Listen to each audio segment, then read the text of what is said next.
The Vanishing Code, a Gid Kane thriller, written by Dane. Chapter 1.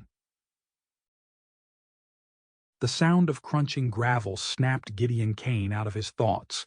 The air smelled of wood smoke as he sat on the weathered porch of his Montana cabin.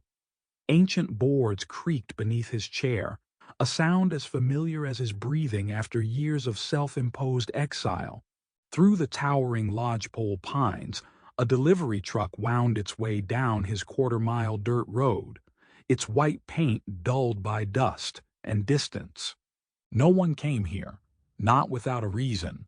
Not to this remote patch of wilderness 40 miles from the nearest town, where cell signals died and GPS led travelers astray. He told himself it was safer this way. No attachments, no allies, no one to bury. The truth, though, crept in like a slow bleed. He didn't trust himself to protect anyone else. Not again. His sister had nearly died because of him, because he'd let someone get too close. That night still haunted him. Her blood on his hands, her eyes full of pain and disbelief.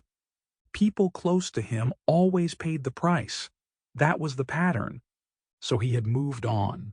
Alone. Always alone. Years of living off the grid had honed Gid's instincts to a razor's edge. His roughened hand slid beneath his chair. His fingers wrapped around the grip of his father's old Smith & Wesson Point .38 Special. The metal felt cool against his palm as he watched the truck approach, its engine echoing off the surrounding mountains. The vehicle stopped at his gate, its brakes squealing.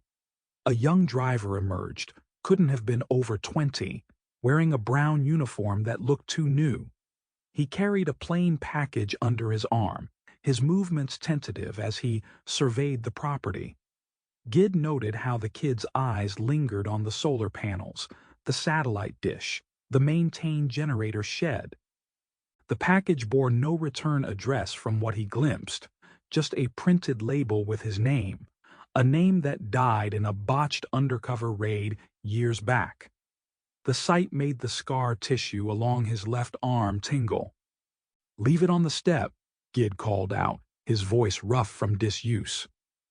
The morning sun lingered across the yard, and somewhere in the distance a raven called. The driver hesitated, shifting his weight from foot to foot before placing the package on the bottom step. Gid knew he was trying to decide whether to ask for a signature. He retreated with haste. Sample complete. Ready to continue?